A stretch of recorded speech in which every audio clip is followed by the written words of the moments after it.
야, 언덕 아파트 너무 비싼 거 아니냐 그런 이야기인데 제가 분석을 좀 해봤어요. 이게 어떻게 되느냐가 앞으로 서울 분양시장의 바로 밑에가 되지 않을까. 아파트는 망고쌤.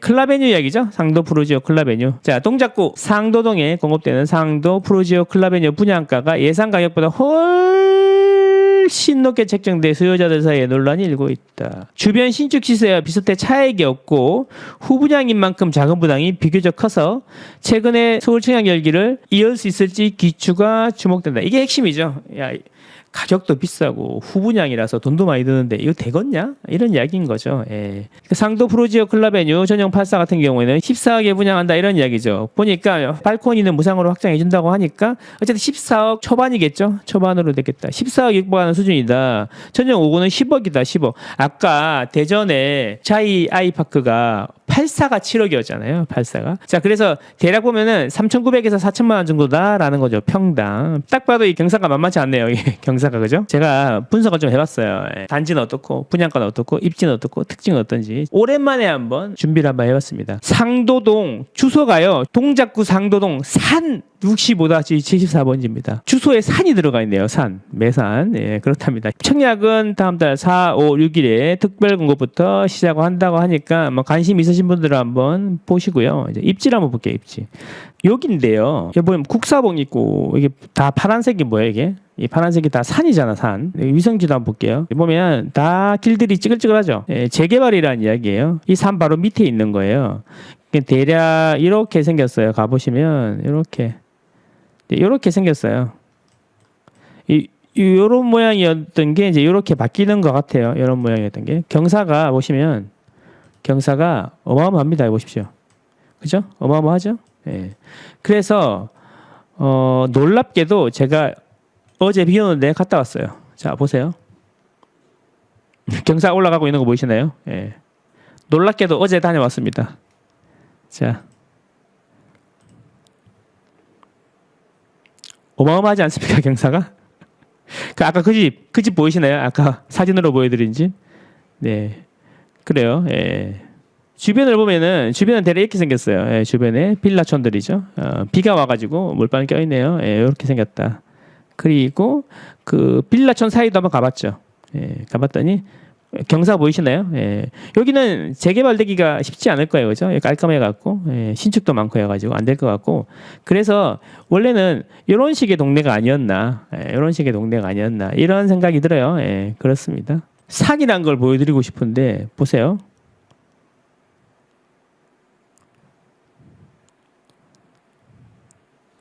보이시나요?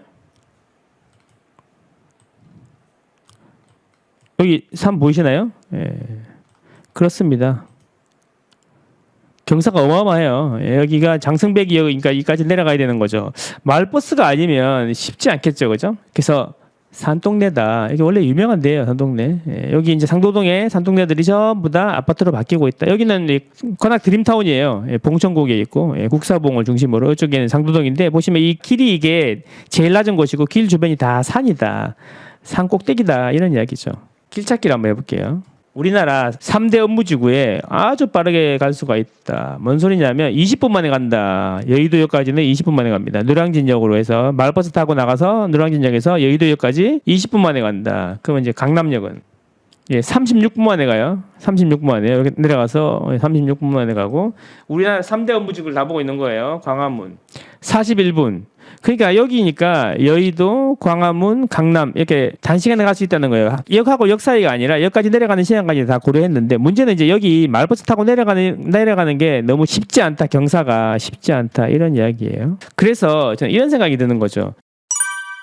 아이들이 태어나기 전에 3대 업무지구에 가는 거는 크게 무리가 없을 것 같아. 무리가 없을 것 같은데 아이들이 크면 상당히 고민되지 않을까 이런 생각을 해봅니다. 그리고 이제 경사진대를 오르락 내리락 하다 보면은 생각이 많이 바뀌어져 있습니다. 그래서 문제가 뭐냐면 이제 분양가인데 분양가가 지금 84A 기준으로 13억 9,393만 원. 그러니까 평당 이게 어느 정도냐면요. 자, 청량리 롯데캐슬 하이루체가 평당 3,419만 원이었고 9위 롯데캐슬 이스트폴 있잖아요. 이게 4,249만 원. 그다음에 이문 라그란데가 3389 3,300만 원. 그다음 청계 SK뷰가 3,300만 원. 근데 여기가 4,099만 원이라는 거예요. 4,099만 원.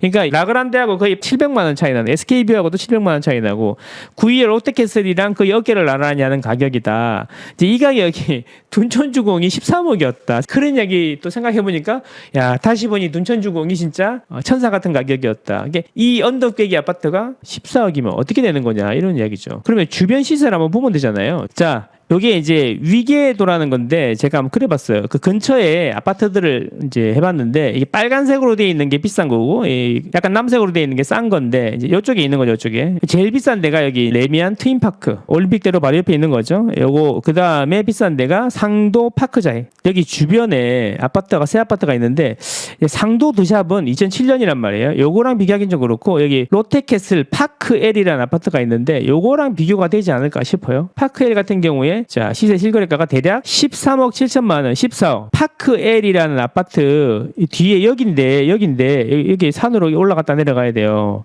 근데 여기 바로 상도역 바로 앞에 있는 상도역 파크L이 지금 14억에 실거래가 됐다는 거야. 근데 이거를 14억 초반에 분양을 한다는 거지. 그래서 가격이 지금 말이 많은 거죠. 이게 너무 비싼 거 아니냐. 언덕인데 너무 비싼 거 아니냐. 이게 이슈라는 겁니다. 그래서 실제로 안전마진이 크진 않을 것 같다. 개인적인 생각이다. 자, 그래서 특징은 뭐냐면 근데 후분양이에요. 후분양이. 입주가 2024년 3월, 내년 3월이죠.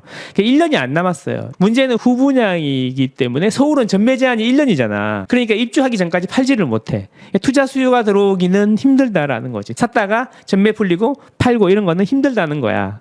그러면 이제 실수요자들이 들어와야 되는데 실수요자들은 그럼 이 가격이면 그냥 그 옆에 있는 1년차 아파트, 상도역 바로 옆에 있는 아파트 사시는 게 더 낫지 않나요? 예, 그렇죠. 물론 청약은 10% 내고 대출 60% 받고 잔금 30% 이렇게 하는 거지만 이게 주변 시세 대비 안전마진이 거의 없는 것 같다 이런 이야기예요. 그리고 중도금이 30%이기 때문에 10% 내고 중도금 30%하고 나머지 60%는 입주할 때 다 내야 돼요. 그러면 전세를 나가지고 할 수 있겠냐 또 이런 문제가 생긴다는 거죠. 그래서 뭐냐면 전매도 입주할 때까지 전에 안 되고 피부조사 하는 게 안 된다는 거죠. 그 다음에 입주도 후분양이라서 입주도 얼마 안 남았고 중도금 잔금도 잔금 비중이 커서 입주할 때 부담이 더 크다는 거지. 그래서 전체적으로 보면 투자로는 크게 메리트이 없는 것 같고요. 실거주도 글쎄요. 그래서 고민이 많이 되는 단지는 맞다. 이렇게 말씀드리고 그래도 완파는 되지 않겠나.